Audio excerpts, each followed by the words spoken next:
여러분 안녕하십니까? 오늘 이렇게 빅3 미래차 자율주행 분야에 선정된 35개 스타트업 그리고 벤처기업 그리고 다양한 분야에서 활동하시는 멘토 전문가 분들에게 소중한 발표 기회를 가지게 되어 뜻깊다는 말씀을 드리고요. 그리고 부디 오늘 이 시간을 통해서 유익한 그런 인사이트를 얻게 된다라면은 더 없는 영광이겠습니다.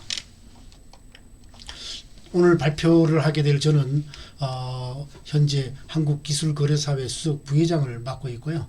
동국대학교 기술창업학과에서 교수를 겸임하고 있습니다. 산업정보시스템 공학을 전공해서 공학 박사학위를 취득했고요. 한국생산기술연구원에서 오랫동안 중소중견기업 지원 본부장을 역임을 했습니다. 그리고 요즘 소부장 하는데 근원적인 활동을 시작했던 재단법인 부품소의 통합연구단의 소장을 지낸 바가 있습니다. 그리고 오늘 말씀드릴 내용들을 중심으로 잠깐 말씀을 드리면 기술에 대한 윤리하고 기업의 윤리 그리고 기술 경영 바로보기 그리고 금년도 발표된 7차 기술 이전 사업화 계획에 대해서 소개를 해드리도록 이렇게 하겠습니다. 먼저 우리가 기술의 윤리를 얘기하기 전에 이 4차 산업혁명을 이끄는 기술이 다양하게 정말로 활발하게 개발되고 이 적용을 위해서 또 우리 인간의 삶을 윤택하기 위해서 지금 진전돼 가고 있는 중이라고 할 수 있습니다. 그래서 이 디지털의 가상세계 그리고 피지컬의 현실세계 바이올로지컬한 생명의 세계 이렇게 되어 있습니다. 그래서 여기에 있는 이 기술들을 예시를 해놨습니다만 이게 다이다라고 얘기를 할 수는 없겠죠. 그러나 이 가상세계의 디지털은 천 그리고 현실세계의 피지컬은 지 그리고 생명의 세계인 바이올로지컬은 인에 해당된다고 볼 수 있겠습니다. 이러한 기술들이 개발되고 적용이 되더라도 이 천지인이라고 하는 우주의 기본 원리를 벗어나거나 해서는 이 피해를 주거나 비효율적이다 이렇게 볼 수가 있는데 그렇다 그러면은 그렇게 해서 이 원리를 지켜가는 게 기술의 윤리라고 볼 수가 있겠죠. 그래서 어떻게 하면 되느냐라고 하는 게 이 세계에 떠오른 신기술 10선을 보면은 깨끗한 물을 공기로부터 나오는 거, 이산화탄소를 이 인공광합수로부터 추출해내는 것들, 딥러닝, 정밀 농업, 인간 세포 도감으로부터 비롯해가지고 양자 컴퓨터가 이르기까지 이 모든 것들이 사실은 이미 벌써 이 기술 개발의 막바지 단계에 와 있거나 이미 적용을 해서 상용화된 것도 있겠으리라 보여집니다. 왜냐하면 이게 2018년도 거니까요. 그리고 또 이런 기술들이 있는 반면에 또 이제 우리가 디지털의 초연결 사회를 구축하는 데 필요한 것들을 인터넷에 연결된 의류 또 무한 용량의 무료 저장소, 일조개의 센서, 로봇 약사 그리고 또 이제 안경 자동차 그리고 인체에다가 삽입하는 모바일 폰 이런 것들을 우리가 볼 수가 있다는 것입니다. 그래서 이런 것들은 이제 예비 범죄자들을 사전에 체포하는 장면이 영화 마이너리티 리포트에 나왔습니다만은 이거는 이제 우리가 이 인권을 최우선을 할 것이냐 어떠한 특정한 상황에서는 그걸 활용할 수가 있느냐 이런 얘기를 우리가 한번 좀 봐야 될 것이 아니냐 하는 얘기고요. 그리고 이제 아무리 그래도 이 인간은 AI를 속일 수 있는 언어를 만들어 또 쓸 수도 있지 않을까 이런 우려가 된다는 것이죠. 그리고 이제 블록체인 기술이나 비트코인 같은 이런 것들이 이미 벌써 돈 세탁에 쓰여져 있는 것을 잘 알고 있을 겁니다. 그래서 기술이 윤리 범주를 이탈하게 되면은 다른 기술로 통제하지 못하는 상황이 될지도 모른다. 이건 당연한 우려입니다. 그래서 결국은 우리가 이런 이 법보다는 도덕, 윤리, 규범에서 상황이 조절되고 제어가 가능해야 될 것이라고 하는 얘기를 할 수가 있는 것이죠. 그리고 이제 디지털 이 이 세대라고 하는 분들은 태어날 때부터 이미 벌써 디지털 세대라는 겁니다. 그래서 이게 디지털 기술을 활용해서 아주 선한 영향력을 매주하거나 제품이나 기술을 할 수도 있지만은 다양한 지능 범죄에도 나타날 가능성이 있다. 그래서 N번방이나 디지털 교도소 뭐 벌써 나타나죠. 젊은이들에 의해서 어른들이 이게 할 수 없는 일입니다. 이게 그래서 결국은 어릴 때부터 이게 인성 교육을 하고 기술에 대한 윤리 교육이 필요하다는 걸 알 수 있겠고요. 그리고 스마트 범죄 단속을 위해서 아무리 경찰이나 법 제도 이런 걸 강화를 해도 실시간 따라가지 못한다. 그래서 또 더욱 필요하게 된다라고 하는 얘기를 할 수 있어요. 그러니까 우리가 인류가 평화롭게 살아가려면은 이게 유일한 방법일지도 모른다. 아무리 다른 방법을 동원했어라도 결국은 잡지를 못할 것이다 하는 얘기입니다. 그러자면 어떻게 해야 되느냐? 그래서 AI라는 놈이 나타났는데 이 인공지능이 도대체가 우리나라하고 무슨 관계냐? 관계가 있죠. 이미 벌써 AI 기반의 제조 산업, 또 진료를 AI로 하게 되는 의료, 또 AI 기반의 뱅킹을 하게 되는 금융, 뭐 이것뿐만이 아닙니다. 사실은 이 부정행위를 감시하고 또 고객의 일정한 경험을 늘 그걸 모니터링 해가지고 그 서비스를 향상시키는 데 쓰는 문제. 그리고 이제 그 AI 기반의 판매하는 디테일 문제. 이거는 뭐 가격을 책정하거나 마케팅을 하거나 광고 타겟팅하는데도 이 필요하게 잘 요긴하게 쓰고 있다. 이렇게 볼 수가 있는 것이죠. 그러면 이 AI가 인간세에 주는 논점은 결국 우리가 윤리적인 측면에 보는 수가 있는데 이거는 가치의 다양성의 문제다. 그래서 결국 행동이 조작당하거나 차별해야 될 가능성에 대한 것을 우리가 염려하고 있는 것이죠. 또 인간의 기본적인 권리를 보호가 돼야 됐다는 기본적으로 이게 제일 중요하다고 볼 수가 있는데 사실은 그게 법률적인 측면에서도 사고라든가 문제가 생길 때의 책임을 명확히 하는 문제, 또 빅데이터를 골고루 잘 활용하는 문제, 또 창작물 등의 권리에 대한 문제, AI가 소설을 썼을 때의 저작권이 누구에게 있느냐, 뭐 이런 얘기죠, 이제. 그리고 이제 경제적인 측면에서는 효용성이 변화되고 있다. 이거에 대한 대책을 얘기를 하고 있는 겁니다. 그리고 이제 그 인간성 교육에 대해서는 교육적인 측면이다. 그래서 이제 우리가 그냥 인공지능을 기술을 그게 자체를 중요도를 얘기하거나 그것뿐만 아니라 이용을 어떻게 하고 활용을 적절히 할 수 있는 교육도 같이 병행해야 된다는 얘기를 하고 있는 겁니다. 그리고 사회적인 측면에서는 공유 가치가 자유와 공유 가능한 가치에 대한 대화 뭐 이런 것들이 이제 중요하다는 것이죠. 그리고 연구 개발하는 데에서는 아까 잠깐 살펴봤습니다만은 보안이라든가 프라이버시, 제어 가능성, 투명성 이런 것들이 이제 중요하다는 것을 우리가 이게 AI가 인간 사회에 주는 논점이라고 볼 수가 있겠다 이런 걸 볼 수가 있는 것이죠. 그럼 이제 그 연구 개발할 때는 그럼 어떻게 해야 되느냐? 결국 이제 투명성, 사용자 지원의 원칙, 통제력, 보안성, 안전성, 프라이버시, 윤리, 책무 뭐 이런 것들을 이제 원칙을 정해야지만 하나하나가 다 중요합니다.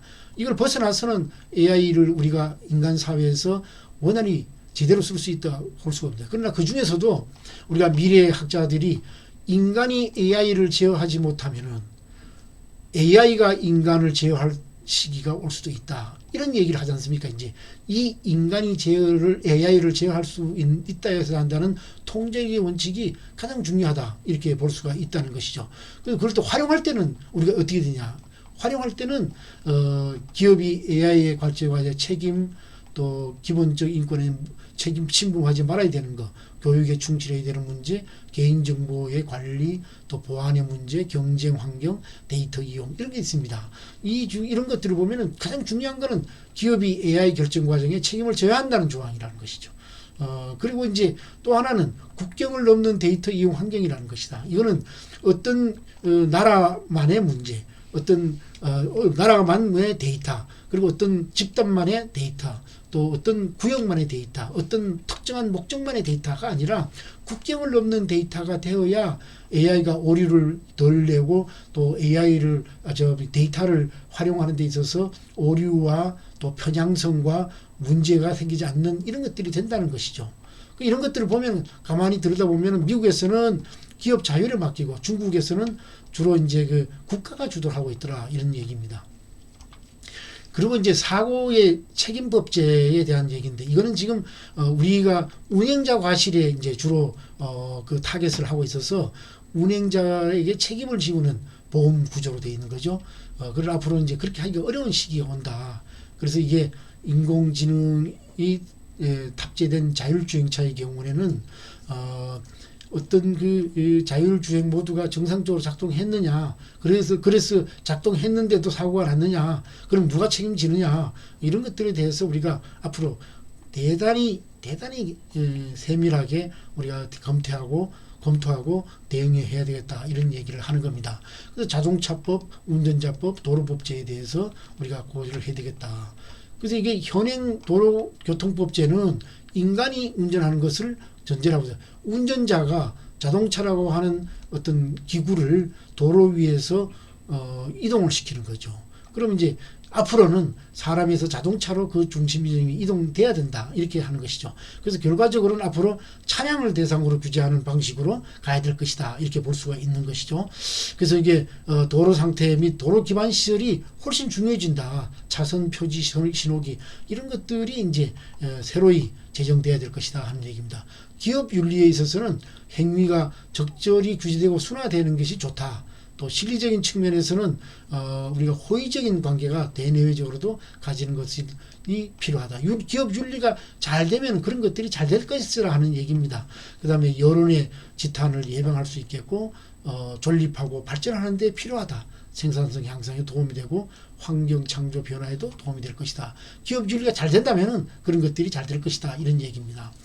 미국 공학윤리 교과서에 지어져 있는 공학윤리의 주제를 보면은 공공의 안전과 복지에 얼마만큼 어떻게 기여를 해야 되느냐, 위험이나 고지된 동의의 원칙은 어떤 것이냐, 또 이해관계 충돌, 내부 고발, 직업 비밀, 또 선물, 이런 것들에 대해서 어느 정도로 얼마만큼 언제 해야 되느냐 하는 것들이 정해져야 될 것이다 하는 걸 시사하고 있는 것입니다. 특히 생명의료 윤리에 대해서는 4가지 원칙입니다. 자율성 존중의 원칙과 악행 금지의 원칙, 그리고 선행의 원칙, 그리고 정의의 원칙입니다. 이런 것들은 생명을 다루는 의료로서 그 모든 행위가 공개적이고 공익적이고 정의로워야 한다라고 하는 걸 얘기를 하고 있는 것입니다. 그리고 공학이나 기업에 있는 데는 환경에 대해서는 어떻게 해야 되나? 이건 이제 그 피해야 할 태도를 얘기를 해놨는데 최소 이하의 태도를 가지면 안 된다. 이 여러 가지 지금 제가 예시를 해놨습니다만 이런 것들이 최소만 해서 안 되고 최소 이상으로 해야 된다.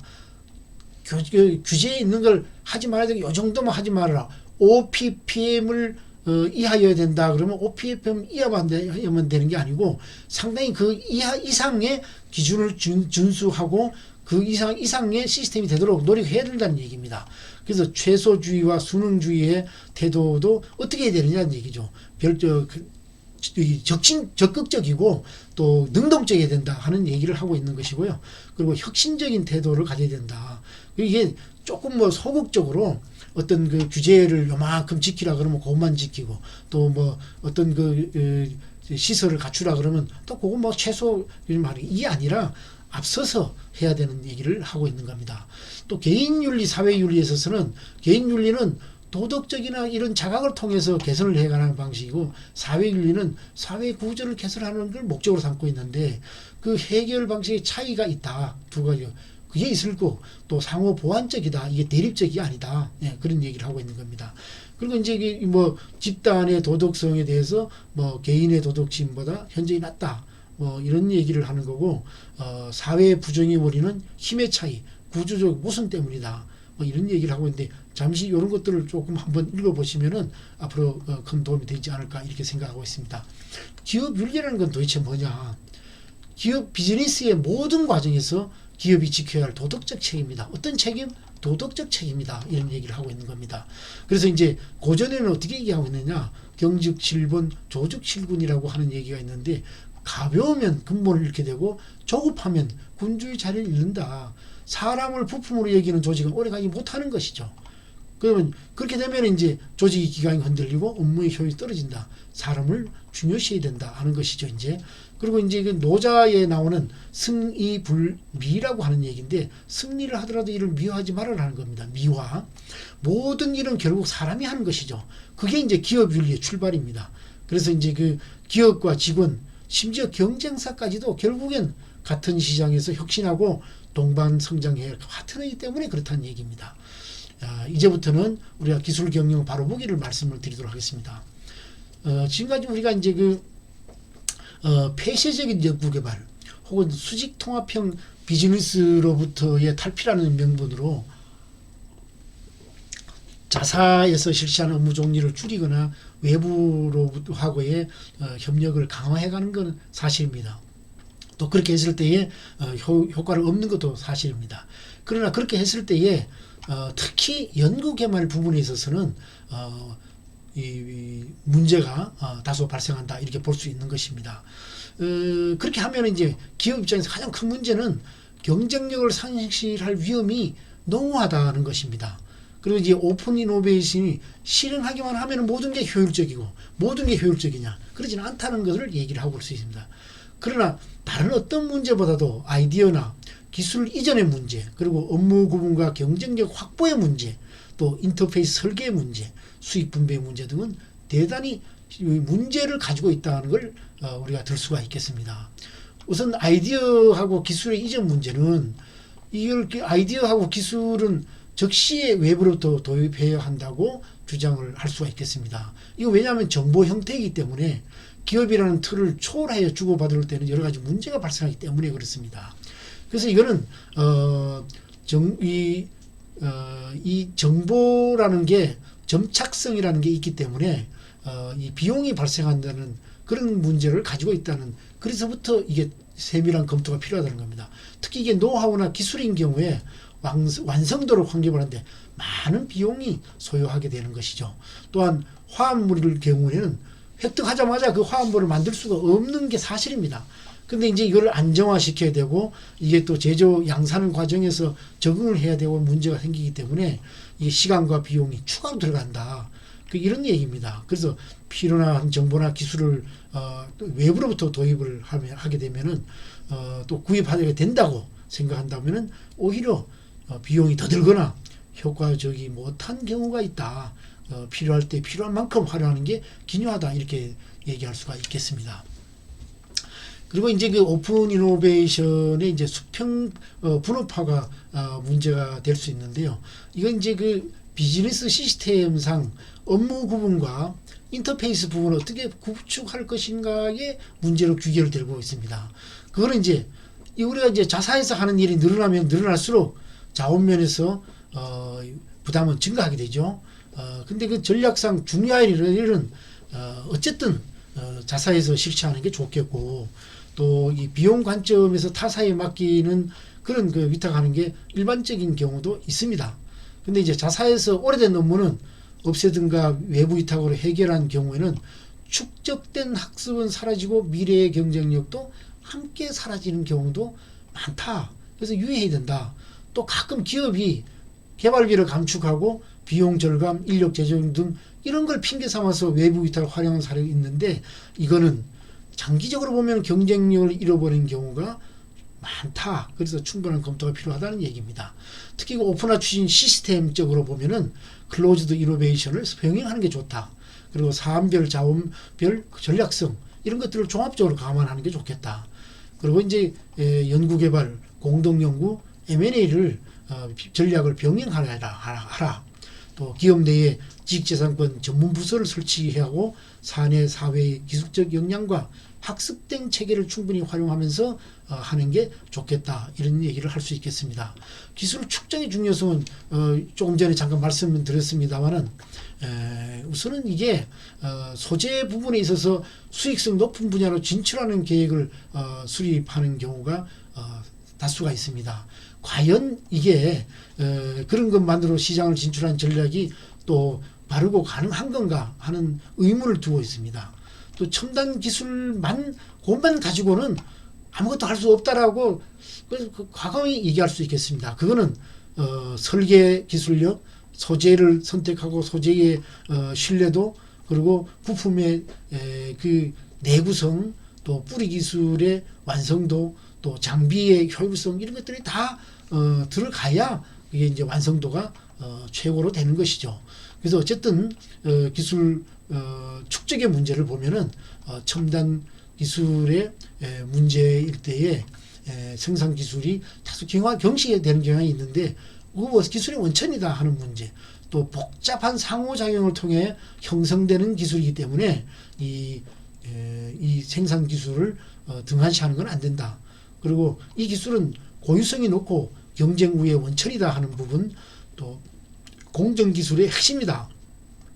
또 이게 운용 기술, 작업 표면, 뭐 이런 그 도면, 또 스케치 이런 것도 중요하다. 그래서 이거는 기술 축적이 바로 기업의 기술 경쟁력이고 그런 것들이 쌓여서 국가 기술 경쟁력이 된다는 걸 볼 수가 있겠습니다.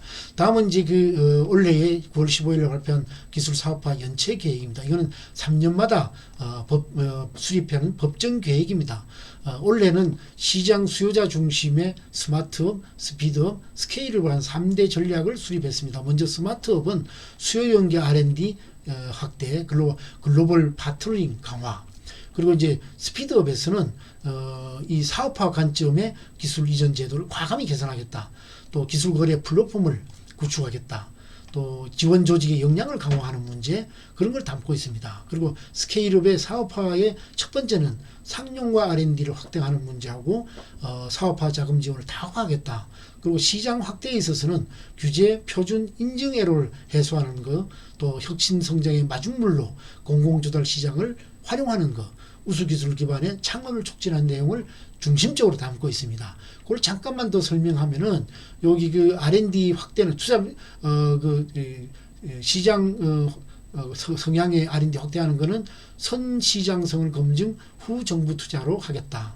또 글로벌 R&D 파트너링을 강화해서 글로벌 밸류 체인이 변화하는데 능동적으로 대응을 하겠다. 또 스토킹 호스 방식을 해서 인수자를 예정한 후에 공개 경쟁 입찰로 해서 효율성을 높이겠다는 문제, 또 141개 기술거래기관, 21개 기술평가기관을 총동원해서 AI 기술평가, 기술 매칭 시스템을 구축하는 문제입니다. 이건 잠깐 뒤에 좀 나중에 설명을 드리죠. 랩투마켓 상용화 R&D를 확대하는 문제, 또 기술사업화 펀드를 확대 조성하는 겁니다. 그리고 기술 보증 상품을 금년도부터 시작해서 이 보증 역량을 강화하는 문제가 있습니다. R&D 샌드박스를 통해서 규제를 면제하는 걸 강화하고 공공구매 연계, 그리고 사업 확장하는 제한하는 규제를 개선하는 걸 추진하겠다. 이렇게 되어 있습니다. 이 AI 기술 평가와 기술 매칭 시스템을 새로이 구축한다는 게 이번 제7차 기술 이전 사업화 그 계획에 포함되어 있는데, 그 내용을 잠깐 설명을 드리면은 지금 있는 NTB는 약 한 20만 건이 여기에 그 데이터로 탑재되어 있습니다. 여기에 있고 저희 기술거래사회가 민간 기술 정보를 수집해서 시스템을 구축해야 되겠다. 그리고 이게 컨설팅 교육을 강화해야 되겠다 하는 것들을 중심으로 하는 T마켓을 구축을 금년도에 기획을 하고 있습니다. 이 내용을 내년부터 합체를 시키고 통합을 하고 거기에 된 내용을 AI 기술을 적용을 해서 이걸 객관화하고 또 빅데이터를 활용해서 또 그 기술 평가를 하겠다. 이 AI가 스크리닝 앤드 이 밸류에이션을 하게 되면은 그 내용을 이 T마켓에 5,336명의 기술 거래사들이 활동을 해서 이 리뷰를 하고 리포트를 작성해서 완성도를 높이겠다. 이런 내용을 담고 있는 것입니다. 그래서 이게 구축이 되면은 사실 앞으로 민간에서 하고 있는 이 AI 기술을 기반의 기술 평가 시스템, 또 검색 시스템에 견줄 수 있는 그 이상의 플랫폼이 탄생할 것이다. 그 내용을 우리는 NTB 플러스라고 잠정 부르고 있습니다. 이게 되면은 기존에 있는 공공 데이터의 빅데이터를 민간 기술과 합치고 그 합쳐진 통합된 데이터베이스를 AI가 평가를 하는 골격을 갖추게 된다. 이렇게 볼 수가 있겠습니다. 그리고 이제 저희가 이게 윤리라고 그러면은 윤리 교육을 받는다 그러면은 조금 뭐 유치하게 생각할 수도 있겠으면 가만 보시면은 이게 이 선조들이 대단히 중요한 그런 그 격언들을 남기고 있습니다. 그 중에 제가 이제 그 율곡 이 선생님이 말씀하신 거를 보면은 물욕은 흔들리는 그릇 속에 물과 같다. 흔들림이 그치기만 하면 물은 차츰 맑아져서 처음과 같아진다. 이렇게 사람이 물욕을 많이 멀리하고 또 제어를 해야 되고 통제해야 되고 그렇게 해서 자기 자신을 늘 닦아야 된다. 이런 얘기를 하고 있습니다. 그걸 잠깐만 제가 분류를 해드리면은 이 흔들리는 그릇이라는 게 있는데 그거는 이제 규범과 기준이 설정되어야 할 필요성을 우리가 볼 수가 있는 것이고요. 그리고 이 흔들린다라고 하는 그 흔들림의 본질은 자기 관리를 제대로 해야 된다라는 걸 얘기를 하고 있는 겁니다. 왜 흔들리겠습니까? 내가 흔들리는 겁니다. 남이 흔드는다고 해서 흔들어지는 게 아니라 내가 흔들어지니까 흔들리는 것이다. 그래서 자기 관리가 해야 된다. 이렇게 돼야 되는 거고요. 차츰 맑아진다 하는 거는 결과적으로 부단하게 끊임없이 어떤 사안이 남겨지더라도 노력을 해야 된다는 걸 얘기를 할 수 있겠습니다. 이거는 앞에서 제가 뭐 기술의 윤리다, 기업의 윤리다, 또 기술자, 공학인, 생명, 의료 뭐 이런 데에 대한 윤리를 많이 말씀을 좀 드렸습니다만은 그게 뭐 사실 다 조목조목 다 머리에 들어오는 건 아닌데 요걸 한번 가만 이게 내용을 들여다보면은 우리의 근본을 얘기를 하는 것 같습니다. 그래서 우리가 특정한 규범과 기준을 어떤 사안에 대해서 잘 갖춰놓고 자기 관리를 해가면서 부단히 노력한다 그러면은 물욕이든 부조리든 부정부패든 이런 것들에서 멀어질 수가 있다. 그래서 오늘 제가 윤리 공정 윤리 교육이라는 이거 뭐 타이틀을 달긴 했습니다만은 우리가 같이 한번 어떤 게 선이고 어떤 게 악이냐 하는 건 다 알고 있다는 거죠.